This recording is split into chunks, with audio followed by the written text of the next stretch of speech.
So, Assalamu alaikum to everybody. In the previous lecture, if you have any problem, you can ask me right now. किसी को previous lecture में कोई problem हो तो मुझसे पूछ सकता है. कोई मसला जो आप लोगों को हो आप मुझसे भी पूछ सकते हैं. You must have a notebook with you when you attend the lecture. जब आप lecture को attend कर रहे हो तो kindly अपने पास एक notebook रख लिया करें. Take it very seriously. याद रखिएगा कि semantics needs more practical efforts than theoretical efforts. Semantic is a very important branch of linguistics and it deals with meanings. मैंने आपको पहले भी कहा था, अभी भी कह रहा हूँ, कहता रहूँगा कि if you know about semantics, it will be very easy for you to use language. Manipulate लोग लैंग्वेज को कर रहे होते हैं. अगर कोई मैनिपुलेट कर रहा होगा, कोई लैंग्वेज का नाजायज़ फ़ायदा उठा रहा होगा तो आप उनको रोक सकते हैं. And you can use words in a very appropriate manner if you know semantics. Semantics के अंदर मैंने आप लोगों को कॉलोकेशन पढ़ाया. I taught you collocation.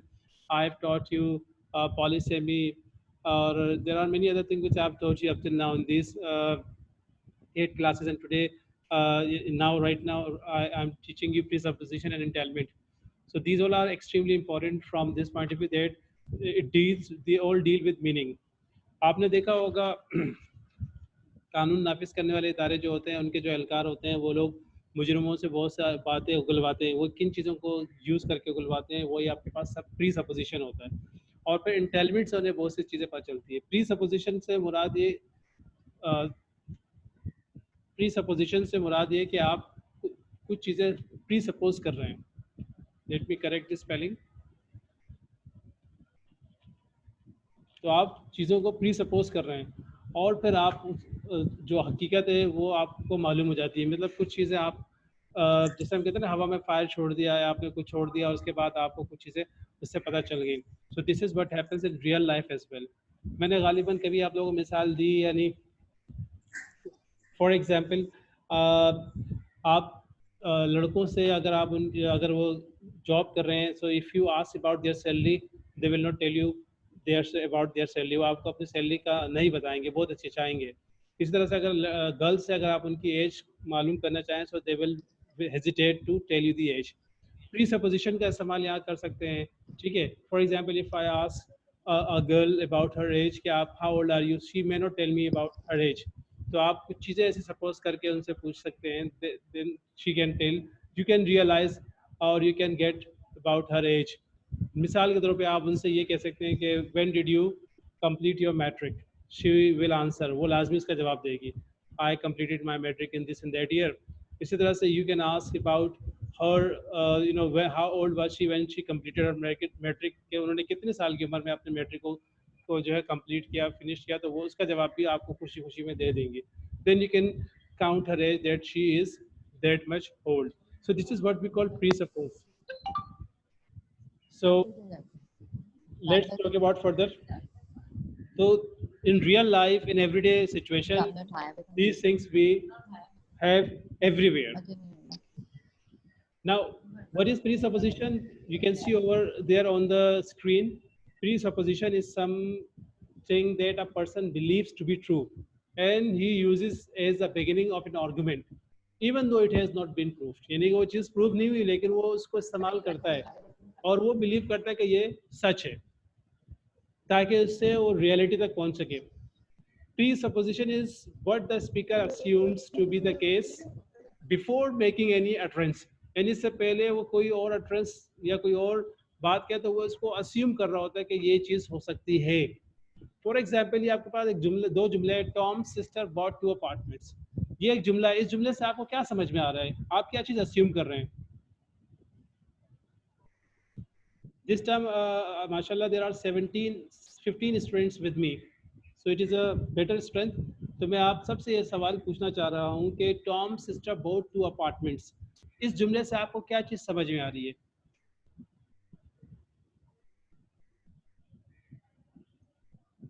Tom's sister bought 2 apartments. If we try to analyze this sentence, so what do you understand from this sentence? आपको इस जुमले से क्या चीज़ आप सपोज कर सकते हैं, यानी कि अस्यूम कर सकते हैं, फर्ज कर सकते हैं कि क्या क्या चीज़ें इस जुमले से आपको पता चल रही हैं?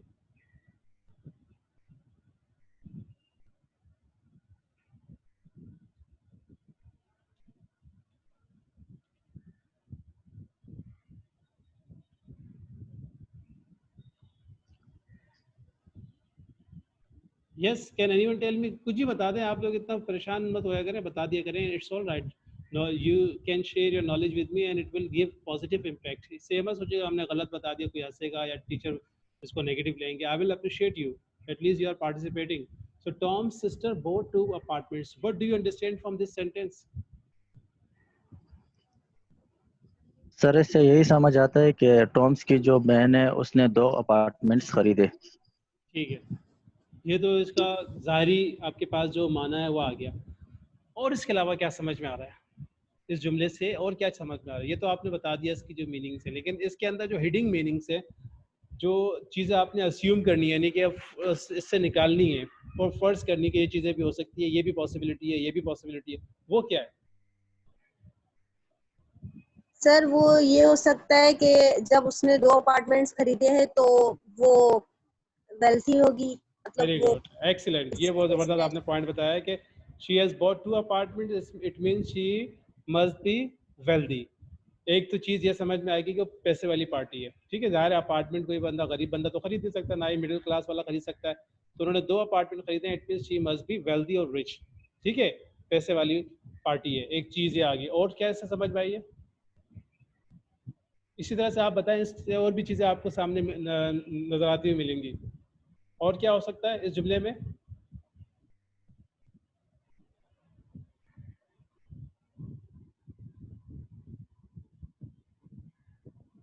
Yes, yes, come on, very good.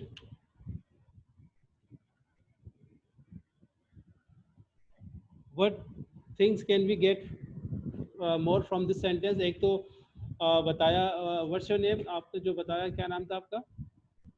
Anita.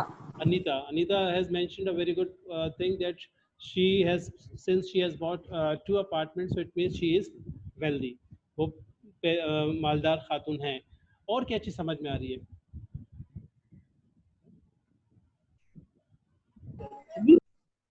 ये कोशिश करें, बताएं और क्या चीज़ आपको, और क्या हम अस्यूम कर सकते हैं। देखिए, ये हम इसको कंफर्म नहीं करें कि वो वाकई मालदार पार्टी है, लेकिन हमें इस जुमले की वजह से ये अस्यूम कर रहे हैं कि ये हम डिराइव कर रहे हैं कि वो पैसे वाली पार्टी, क्योंकि नॉर्मली अपार्टमेंट्स खरीदना जो है वो गरीब बंदे का काम नहीं है। तो लाखों में इसकी मालियत होती है, बाद औक़ात ये उससे भी ज़्यादा बढ़ जाती है। यस, और क्या हम इससे अस्यूम कर सकते हैं? चलिए मैं बताता हूँ आपको, एक चीज़ और भी हम इससे अस्यूम कर सकते हैं, और वो ये चीज़ अस्यूम कर सकते हैं कि टॉम की एक बहन भी है। टॉम जो यहाँ पे एक बंदा है ना, उसकी एक बहन भी है। इतना हमें पता चल गया कि उसकी एक बहन तो है। Tom sister bought 2 apartments. तो इससे ये तो पता चल गया हमें कि टॉम की बहन है और एक बहन तो लाजमी है। और क्या हो सकता है? और आप बताएं। 2 मैंने आपको बता दिए, एक मैंने आपको बता दिया। यस, और कुछ है इसके अंदर?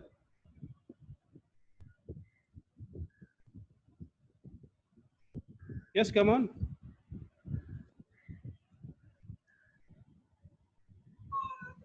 सर इसमें ये है कि टॉम की एक बहन है जी जी और उन्होंने 2 अपार्टमेंट लिए हैं। जी जी, ये तो ज़ाहिरी मीनिंग है ना। तो हमने इसमें से डिराइव जो किया, जो हमने अखज़ किया, वो ये था कि एक तो ये कि वो मालदार हो सकती है, दूसरा अखज़ किया कि टॉम की तो एक बहन तो लाजमी है। सर इसमें ये भी तो हो सकता है कि टॉम की एक जो बहन है शायद जो इसकी सिस्टर ने अपने लिए और इसके भाई के लिए घर लिया हो।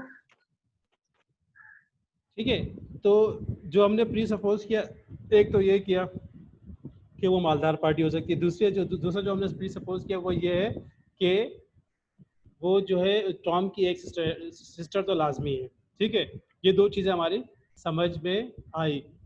These things we have assumed from this particular sentence। ठीक है, कि टॉम की बहन है और एक बहन तो लाजमी है, और वो जो है वो पैसे वाली है, मालदार है, हो सकता है वो कोई जॉब करती हो या कुछ करती हो। ये भी हम assume कर सकते हैं कि जिसके पास पैसा है वो, जो या वो शादीशुदा हो, ठीक है, मैरिड हो, और उसके हस्बैंड जो है वो मालदार हो। लेकिन इतना बताया कि ये चीज़ें हम assume कर रहे हैं। ठीक है, इज दिस क्लियर? तो इससे जुमलों के अंदर याद है कि whatever we speak, so we may have many hidden meanings in the sentence. हमारे जुमले के अंदर बहुत से हिडन मीनिंग्स भी हो सकते हैं। मैंने गालिबन आपको पता नहीं 10 एग्जाम्पल दे दी थी आज से 10-12 साल पहले, जो है या अभी भी होती है बहुत सारी, कि किसी को ये कानून हाथ में लेने की इजाज़त नहीं दी जाएगी। ये जुमला आपने सुना होगा, बहुत आम सा जुमला है, ठीक है। किसी को कानून हाथ में लेने की इजाज़त नहीं दी जाएगी, ये जुमला सुना है ना आप लोगों ने, माजी में भी बोला जाता था, अभी भी बोला जाता है। अक्सर जो ये जो वजीर कानून वगैरह होते हैं ये बोल रहे थे कि किसी को कानून हाथ में लेने की इजाज़त नहीं दी जाएगी। तो सिमेंटिकली अगर आप इसको एनालाइज करें, अगर आप इसको एनालाइज करें तो आप इसको देखें कि भाई कानून की इजाज़त, कानून हाथ में लेने की भी किसी को इजाज़त दी जाती है क्या? कॉमन सेंस की बात है कि कानून हाथ में लेने की इजाज़त, अब आप सुना होगा कि किसी को कानून हाथ में लेने की इजाज़त नहीं दी जाएगी। इसका यह मतलब भी हो सकता है कि भाई पहले दी जाती थी, अब नहीं दी जाएगी। पहले कानून हाथ में लेने की इजाज़त दी जाती थी, नहीं कानून तोड़ो भाई, तुम्हें इजाज़त है, अब नहीं दी जाएगी।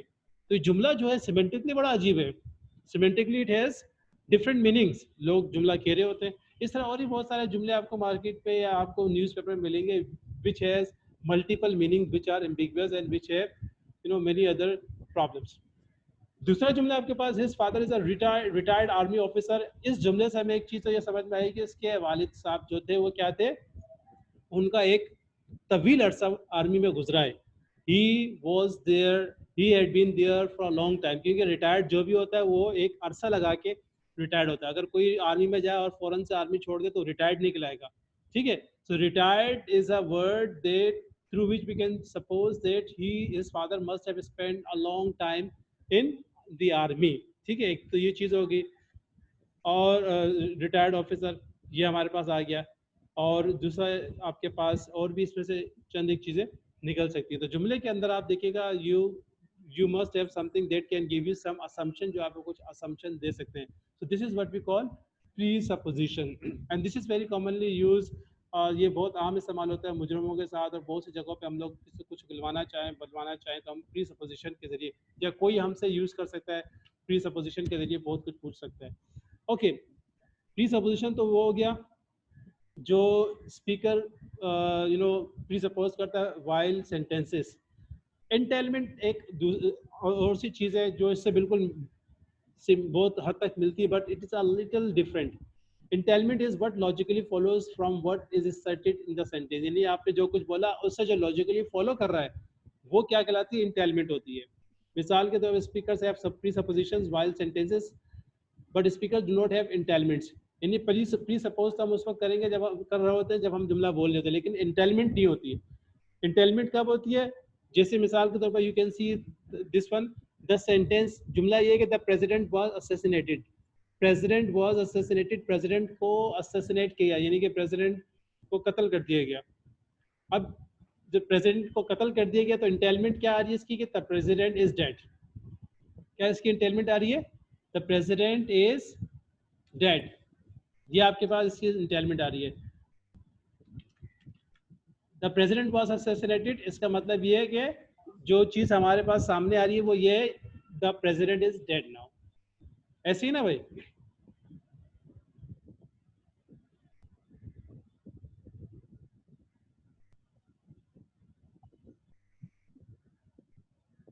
Entailment is the relationship between two sentences. ये देखें, entailment is a relationship between two sentences where the truth of one requires the truth of the other।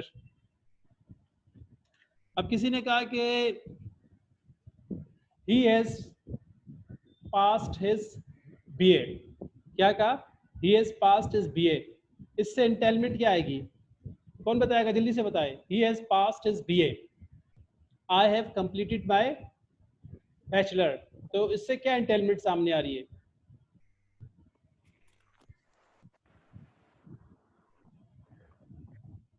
ये किस चीज को इंटेल कर रहा है, जल्दी बताएं।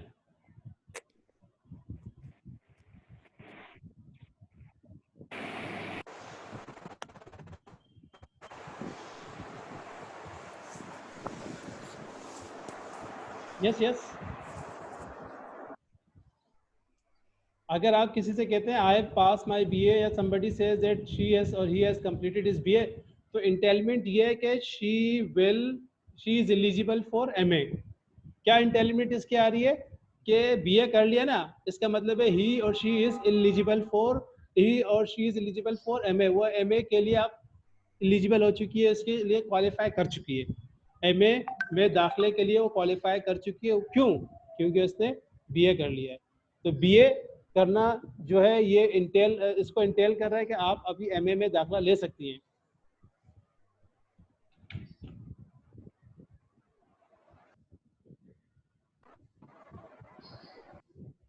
Are you getting me? तो Yes, sir. इंटेलमेंट जुमले एक से दूसरा, इंटेलमेंट का ताल्लुक जो होता है एक ट्रुथ से दूसरे ट्रुथ का ताल्लुक होता है। बहुत अच्छी सिंपल एग्जांपल है आपको यहाँ पे दिए कि द प्रेसिडेंट वाज असैसिनेट का मतलब होता है कत्ल करना किसी मशहूर शख्सियत को। तो द प्रेसिडेंट वाज असैसिनेटेड, इसका मतलब है वो डेड है, क्योंकि कत्ल से मुराद वो बंदा मर जाता है, ठीक है। तो ये भी एक किस्म की मतलब किलिंग है। तो उसका इंटेल आपके पास क्या है? The president is dead. और अभी मैंने आपसे कहा था I have completed my BA, it means I am eligible for MA. ऐसा नहीं कि बंदा बीए करने के बाद इंटर करेगा। तो ये इंटेलमेंट इसको इंटेल कर रहा है। अच्छा, मजीद हम देखते हैं, इफ यू सी फर्दर भी हमारे पास बहुत सारी चीज़ें आएंगी। अच्छा, ये इंटेलमेंट हो गई है। अच्छा, हमारा फोकस है प्रीसपोजिशन। प्रीसपोजिशन में आपके पास कुछ टाइप्स है। You have some types of presupposition like existential presupposition, factive presupposition, non factive है, lexical presupposition. Lexical means word से रिलेटेड है, स्ट्रक्चरल है, और काउंटर फैक्चुअल प्रीसपोजिशन है। ये चीज़ें जिसको अभी हम इंशाल्लाह देखेंगे किसमें, हैंड आउट में। और ये हैंड आउट आपको याद रखिएगा, मैं सेंड कर दूंगा, और इसकी हार्ड कॉपी भी इंशाल्लाह very soon I will come to the university, और वहाँ पे मैं मिस फरियाल के पास रखवा दूंगा, and you can get it from miss Fariyal and you can photo copy it. But ये जो आपको सॉफ्ट कॉपी भेजूंगा इसको आप लोग काइंडली पढ़िएगा, देखिएगा, खुद भी आप इसका प्रिंट आउट निकलवा सकते हैं, क्योंकि मैं आपको वर्ड फाइल में भिजवाऊंगा।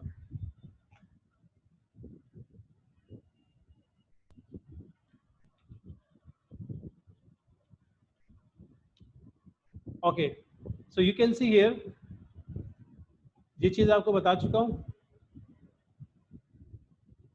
जैसे John's brother bought two apartment, तो ये आपको दिस इसकी मिलती जुलती एग्जांपल आपको दे, this sentence presuppose that Jane exist and she has a brother. इससे पता चला कि कोई खातून है जिनका नाम है जैन। ये भी पता चला कि जैन कोई खातून है जिनका नाम जैन है और वो उनका वजूद है। And she has a brother, उनका एक भाई भी है। The speaker may also hold the more specific presupposition that she has only a brother, और स्पीकर ये भी समझ सकता है कि उसका एक ही ब्रदर है। And her brother has a lot of money, और ये भी उससे जुमले से समझ आ रहा है, पता चल सकता है कि उसके भाई के पास बहुत पैसा है। तो ये सब प्रीसपोजिशंस है, दीज आर ऑल प्रीसपोजिशन। ये सब क्या है? प्रीसपोजिशंस है, and held by the speaker and all of them can be wrong। और ये सब गलत भी साबित हो सकते हैं, ठीक है। प्रीसपोजिशन को कभी आप 100% ट्रुथ मत समझिएगा, ठीक है, गलत भी हो सकते हैं। अच्छा, ओके, अभी हम बात करेंगे प्रीसपोजिशन। The concept of presupposition is often treated as the relationship between two propositions. In the case below, we have a sentence that contains a proposition and another proposition Q. P आपके पास ये है, Deborah's cat is cute, और Q है Deborah has a cat. Deborah's cat is cute, यानी Deborah का जो cat है वो cute है।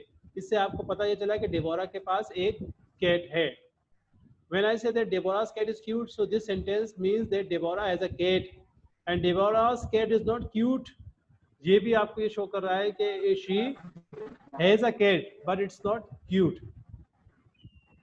अब जब हम प्रीसपोजिशन को देखते हैं तो उसमें हमारे पास इसकी काइंड्स हैं। There are different kinds of presupposition. You can see here in the analysis of how speakers' assumptions are typically expressed.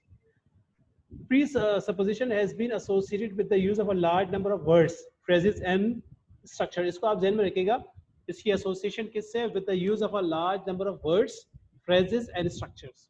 ये जो जगहों पर मैं the sentences which I am highlighting, they are important। These linguistic forms are considered here as indicators or potential presupposition, which can only become actual presupposition in context with the speaker। The types are like existential presupposition। क्या ये? It is the assumption of the existence, यानी ये किसी चीज की existence के बारे में बता रहा है। क्या? The assumption of the existence of the entities। जैसे अभी आपको मैंने बताया था एक जुमले में, क्या है कि Jane's brother bought 2 apartments। और जैन, इससे एक चीज का पता चला कि जैन एग्जिस्ट करती है। कोई तो खातून है जिनका नाम, यानी कि फीमेल नाम होगा तो खातून है और वो एग्जिस्ट करती है, उनका वजूद है और उनका भाई भी है, तो ये आपके पास क्या कहलाएगा? Existential प्रीसपोजिशन. For example, when a speaker says Tom's car is new, so we can presuppose that Tom exists, and Tom, हमें इससे क्या चीज पता चली कि Tom exist करता है, and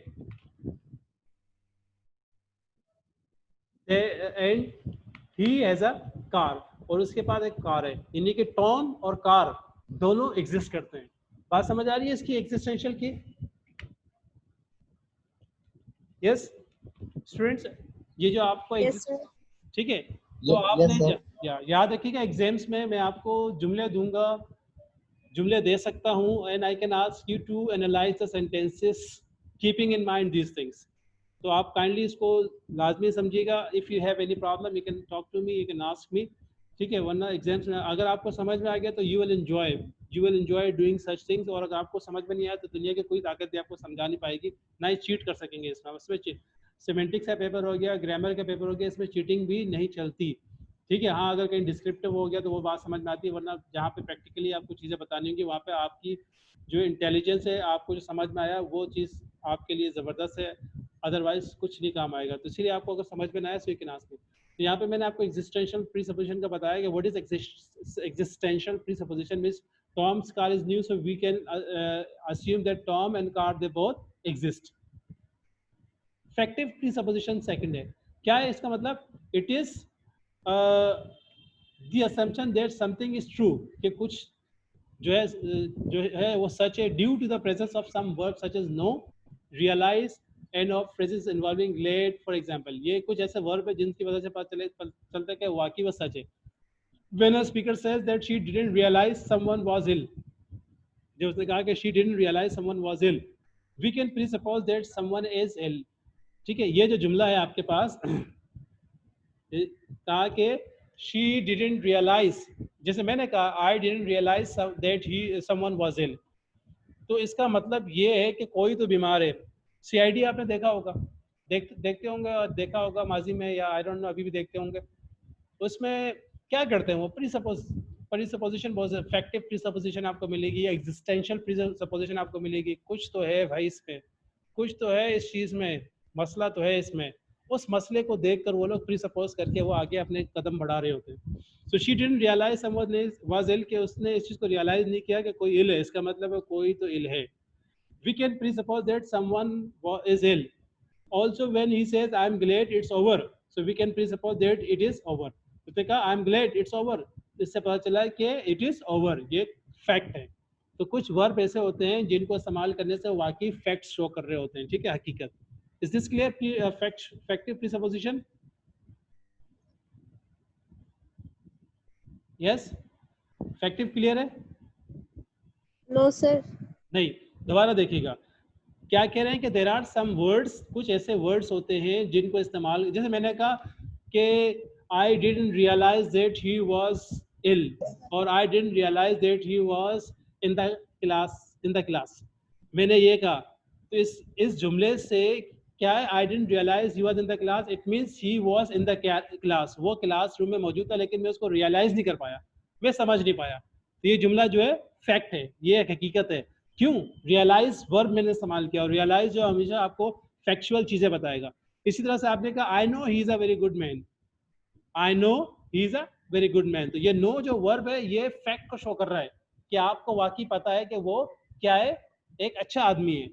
तो कुछ जुमले जो इस तरह के वर्ब इस्तेमाल करते हैं तो वो हमें ये चीज़ असम्पशन दे रहे होते हैं कि ये फैक्ट की बात हो रही है. जैसे यहाँ पे कहा she didn't realize someone was ill, it means someone is ill, इसका मतलब है कोई बीमार है, ये फैक्ट है क्योंकि उन्होंने रियलाइज का इस्तेमाल किया है. तो इस तरह की जो आपके पास प्रीसपोजिशंस आएंगे उसको आप क्या कहेंगे? फैक्टिव. इसी तरह से नीचे उन्होंने जुमला दिया है कि आई am Glade it is over, तो उन्होंने खुशी से कहा कि मुझे बड़ी खुशी हुई कि ये खत्म हो चुका है. तो ये इट इज ओवर प्रीसपोज कर रहा है कि कोई तो काम ऐसा है जो कि खत्म हो चुका है, ठीक है. तो ये फैक्टिव है. फैक्ट का मतलब होता है हकीकत पर मबनी.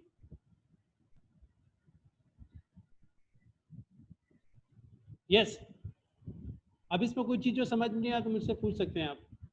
If anything that you don't understand, you can ask me right now.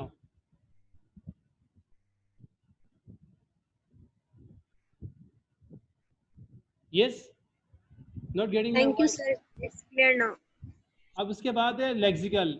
Lexical से मुराद वर्ड लेवल पर, अल्फाज की सतह पर, ठीक है। Lexical presupposition, it is the assumption that in using one word the speaker can act as if another meaning word will be understood, यानी कि एक वर्ड इस्तेमाल करा उससे आप दूसरी मीनिंग भी ले सकते हैं। जैसे मैंने कहा एंड्रयू स्टॉप रनिंग, ये जुमला आया एंड्रयू स्टॉप रनिंग। अब इस जुमले का क्या मतलब समझ में आ रहा है? एंड्रयू स्टॉप रनिंग, इसका मतलब ये भी हो सकता है कि एंड्रयू ने दौड़ना बंद कर दिया। एक मतलब ये होता है कि वो दौड़ता था माजी में, रनिंग करता था, रोज रनिंग करता था, ठीक है, अब उसने वो रनिंग छोड़ दी। और एक दूसरा मतलब ये है कि वो भाग रहा था, भागते भागते उससे वो रुक गया। बात समझ आ रही है मेरी आपको? लेक्सिकल, ये जो वर्ड है आपके पास स्टॉप, ये आपको थोड़ा इस यहाँ पे प्रिजम्पशन दे रहा है कि दो चीजें यहाँ पे आ रही है कि ही स्टॉप रनिंग, इट मीन्स आपको ये ज़हन में आ रहा है कि ही यूज्ड टू रन, यानी कि वो भागता था, रनिंग करता था या ऐसा के मामलात करता था, अब वो रनिंग नहीं कर रहा। तो ये स्टॉप रनिंग जो है आपके पास लेक्सिकल लेवल पर, यानी कि वर्ड लेवल पर है। तो वर्ड लेवल पे ये जो वर्ड है स्टॉप, इससे हमें समझ ये आया, प्री सपोज हमने ये क्या कि वो रनिंग करता था, ये भी इसका माना है। यू आर लेट अगेन, बहुत ही आम सी मिसाल है स्कूल, कॉलेज, यूनिवर्सिटी में। यूनिवर्सिटी में तो बहुत ज़्यादा ही है, ऑफिस में भी होता है कि यू आर लेट अगेन। इसका मतलब क्या है कि आप पहले भी लेट हो चुके हैं। अगेन लगाने से मतलब मुराद क्या है कि you have been late earlier as well, आप पहले भी कई मरतबा लेट हो चुके हैं। तो ये जो अगेन है ये क्या शो कर रहा है? It means that we are, हमने सपोज किया ये पहले भी लेट हो चुके हैं, ठीक है। अगर वो बंदा पहली दफ़ा लेट हुआ तो बोलेगा सर मैं तो पहली मरतबा लेट हूँ, अगेन क्यों लगा दिया आपने? अगर आप किसी से कहेंगे ना you are late again, and if he is first time late और पहली मरतबा लेट हुआ, तो वो आपसे कह देगा sir this is my first time that I am getting late, otherwise I have never been late, ठीक है। और अगर वो एब्सेंट माइंडेड होगा तो वो खामोश रहेगा, ठीक है। और अगर वो प्रेजेंट माइंडेड होगा और वो पहली मरतबा लेट हुआ होगा तो अगेन पर वो एतराज़ करेगा, ऑब्जेक्शन रेज करेगा, सर ये आपने अगेन क्यों लगा दिया, मैं तो पहली मरतबा लेट हुआ हूँ। मेरी बात समझ आ रही है आपको? ये लेक्सिकल प्रीसपोजिशन कहलाती है, यानी आप किसी को अल्फाज की मार रहे हैं, ठीक है, आप कुछ उससे गुलवाना चाह रहे हैं या उसको फंसाना चाह रहे हैं, इस तरह के मामलात में ये इस्तेमाल होता है। So you are late again, it means you are expecting that person has been late many times, ठीक है। ये क्लियर हो गया लेक्सिकल प्रीसपोजिशन। इस तरह से आप बहुत सी एग्जांपल्स खुद भी you can derive many examples on your own. In this case, the use of the expression stop and again are taken to presuppose another unstated concept. Yeah, any problem regarding lexical presupposition?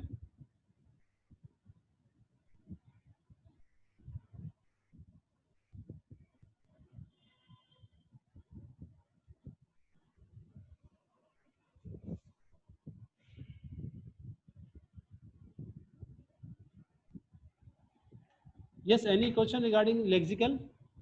किसी को lexical में कोई problem? No sir. अच्छा, उसके बाद हमारे पास structural. Structure is related to structure. Structural is related to structure. So it is the assumption associated with the use of certain words and phrases. For example, WH question in English are conventionally interpreted with the presupposition that the information after the WH form when and where is already known to be the case. मिसाल के तौर पर बहुत अच्छी example है when did she, आपने कहा कि सर मैं आपने कहा कि सर मैं क्रिकेट नहीं खेलता, ठीक है, आपने कहा कि सर मैं क्रिकेट नहीं खेलता। अब मैंने प्री सपोज किया, मैंने कहा यार ये बताओ when did you play your last match?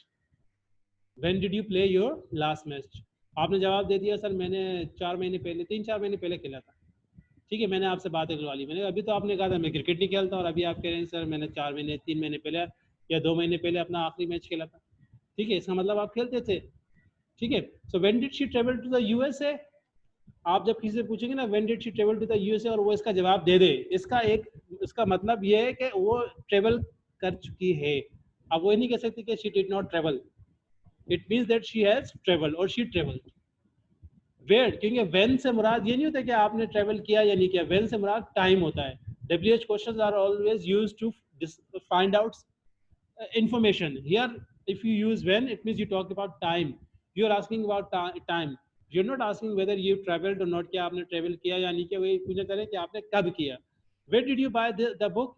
इसका मतलब है आपके पास आपने कोई किताब, मैं assume ये कर रहा हूँ कि आपने कोई किताब खरीदी है. अब कहाँ से खरीदी वो, उसके लिए मैंने लगा दिया where.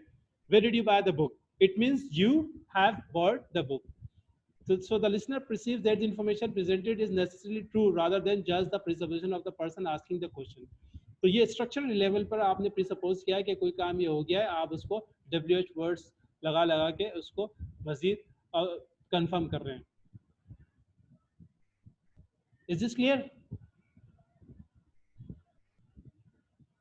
And then we have the last one, non-factive presupposition. Now what is this?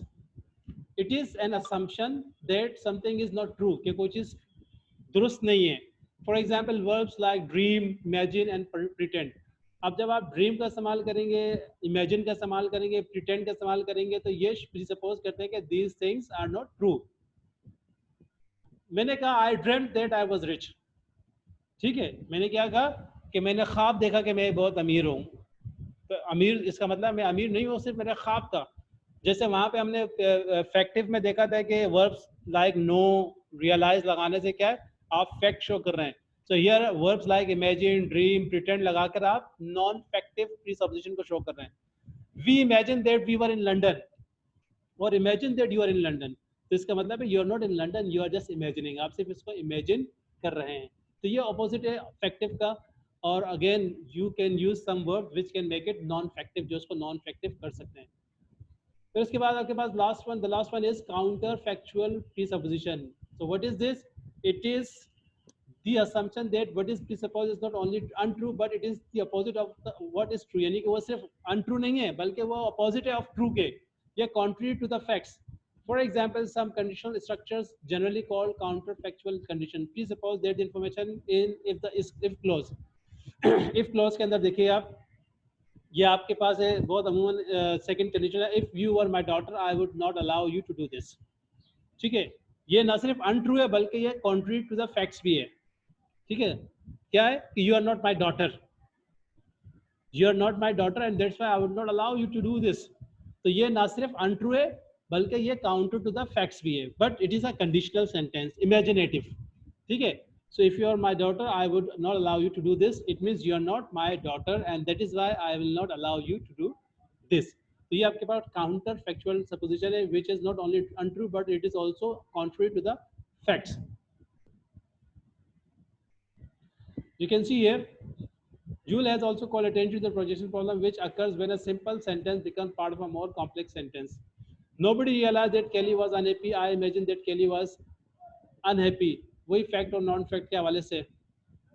ठीक है, और इसके अलावा बाकी इसमें बहुत सारी एग्जांपल्स है जो कि आप खुद पढ़ेंगे तो इंशाल्लाह it will be easy for you to understand. Okay, and you can see it is going down to the last one. तो इंटेलमेंट का सिर्फ आपको एक मैंने कॉन्सेप्ट देना था, जैसे यहाँ पे इंटेलमेंट के हवाले से और भी चीज़ें आपके पास आ रही है कि ऑर्डर इंटेलमेंट्स क्या होते हैं. ठीक है, इंटेलमेंट का मतलब वही है कि विच इंटेल समथिंग. जैसे बॉब एट 3 सैंडविचेस, तो यहाँ पे आपके पास क्या है, समथिंग एट 3 सैंडविचेस. एक तो ये बल्कि ये क्या आपके पास, Bob did something to 3 sandwiches, Bob ate 3 of something और समथिंग हैपेंड. ये आपके पास जो है प्री सपोजिशन के उसमें आ रही है. ठीक है, तो इनको आप मजीद को आप देख लीजिएगा. Now, if you have any question regarding this, you can ask me. हमने डिटेल में जो किया वो हमने किया प्री सपोजिशन को. Entailment just you need to understand ताकि confusion ना हो जाए प्री सपोजिशन के साथ.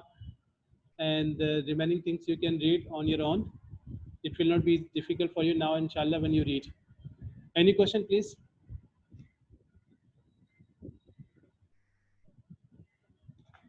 You have only 2 minutes. Kindly, if you have any question, you can ask me. वक्त हमारे पास सिर्फ 4 मिनट बाकी है हमारे पास.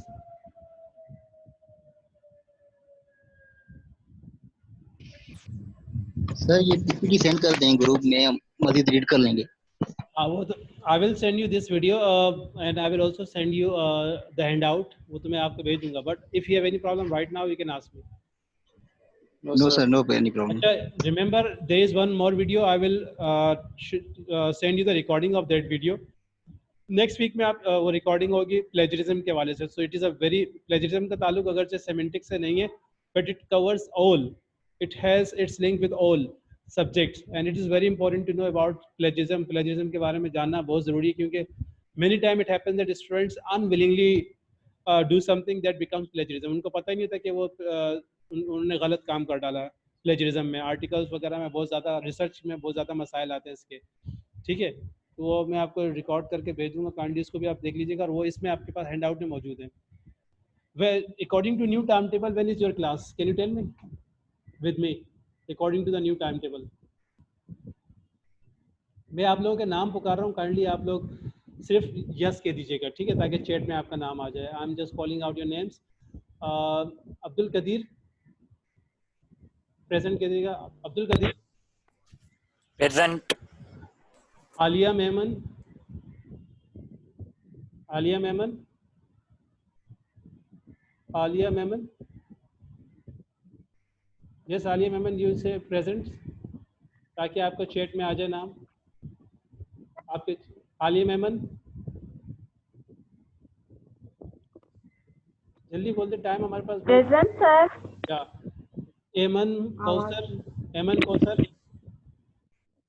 एमन कौसर अली मदिया, एमन कौसर अली मदिया. आप सब यस सर. या आप सब कुछ ना कुछ कहते हैं, प्रेजेंट यस सर कहते हैं, ताकि आप लोग.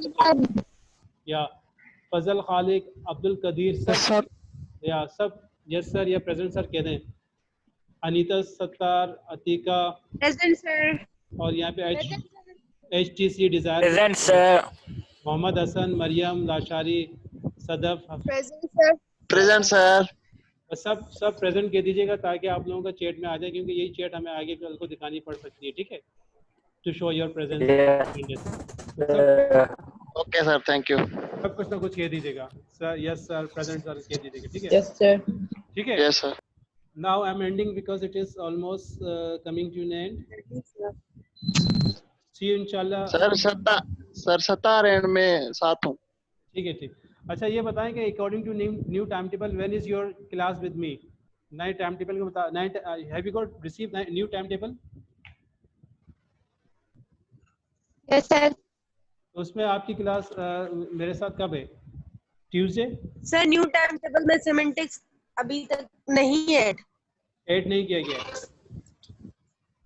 अच्छा, न्यू, अच्छा ऐड नहीं किया गया. चलो ठीक है, मेरे पास भी. Okay, thank you very much.